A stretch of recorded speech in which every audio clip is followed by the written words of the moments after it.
सुबह 8 बजे मैंने अपनी राइड शुरू की। कल रात बारिश और गरजती बिजली की आवाज़ सुनते सुनते मैं सो गया था। और अब सुबह बारिश के बाद सब कुछ भीगा भीगा और अलग ही नजर आ रहा था। हवा में ठंडक, सब कुछ जैसे किसी सपने जैसा। और ऐसा लग रहा था जैसे मैं नेचर की खूबसूरत पोर्ट्रेट में राइड कर रहा हूँ।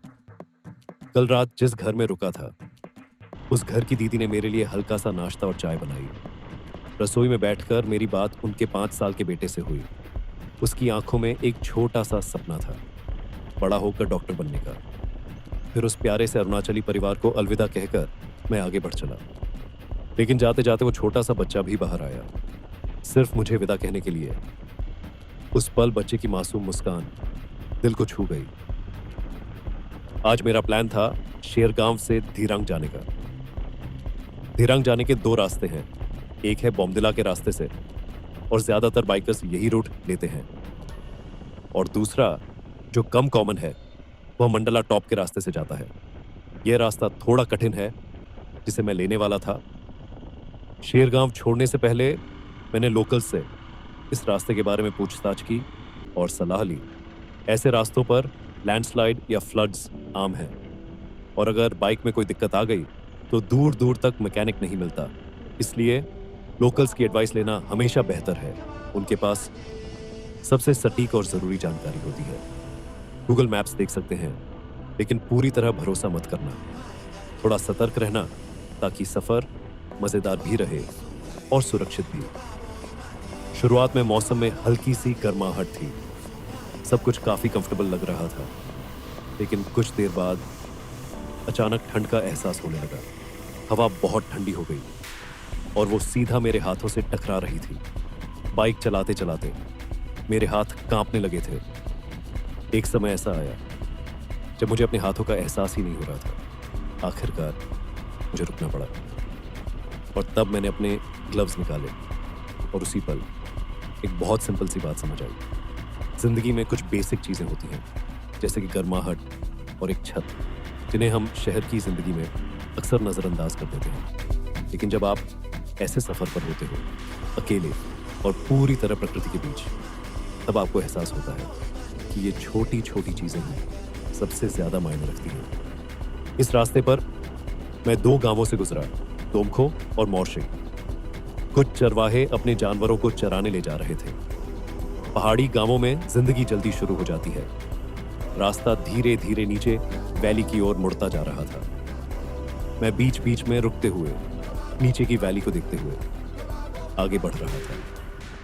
अंत में मैं पहुंचा मंडाला फाडुंग। ये वही जगह थी जहां वैली की नदी शांतिपूर्ण बह रही थी और हर लहर कुछ कह रही थी। मैं पुल पर रुक गया और लंबा समय उस बहती नदी को निहारता रहा। मंडाला फाडुंग से मंडाला टॉप तक का यह 17 किलोमीटर का अपहिल राइड आज के सफर का सबसे चैलेंजिंग और सबसे एक्साइटिंग हिस्सा था।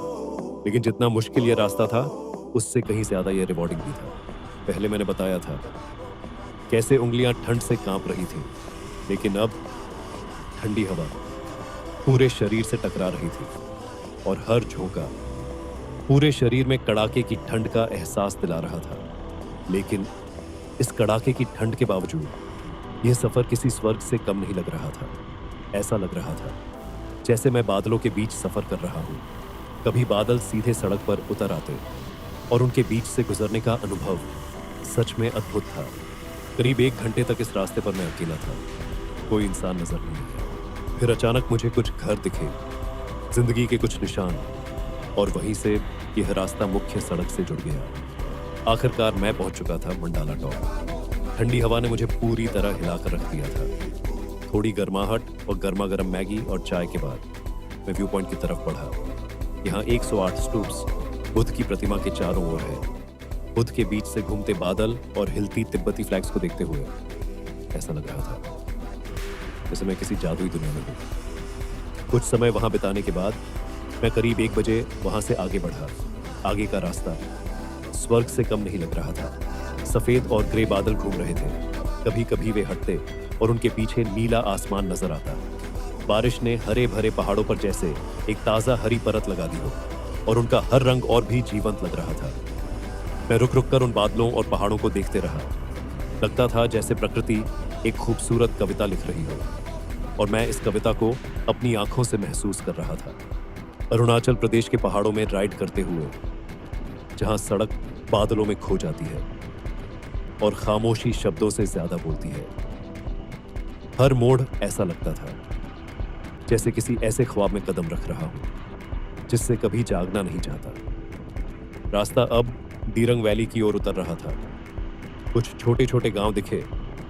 ढलान पर आते ही सर्दी कम होने लगी और मैं 2:30 बजे दिरंग पहुंचा। मैं वहां प्राचीन दिरंग झोंक गया।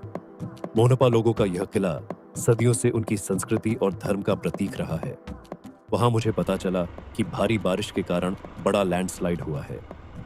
तवांग की सड़क बंद हो गई थी और सभी टूरिस्ट वापस लौट रहे थे। दिरंग के सभी होटल बुक्ड थे। मैंने फैसला किया रामा कैंप जाने का, जो 10 किलोमीटर दूर था। वहां एक अरुणाचली परिवार ने मेरी फिर से मदद की और मुझे होमस्टे मिल गया। शाम को मैं सनसेट देखते हुए सोच रहा था, लैंडस्लाइड साफ होगा या नहीं, और क्या मैं आखिरकार उस सपनों वाले सैलाब पास तक पहुंच पाऊंगा।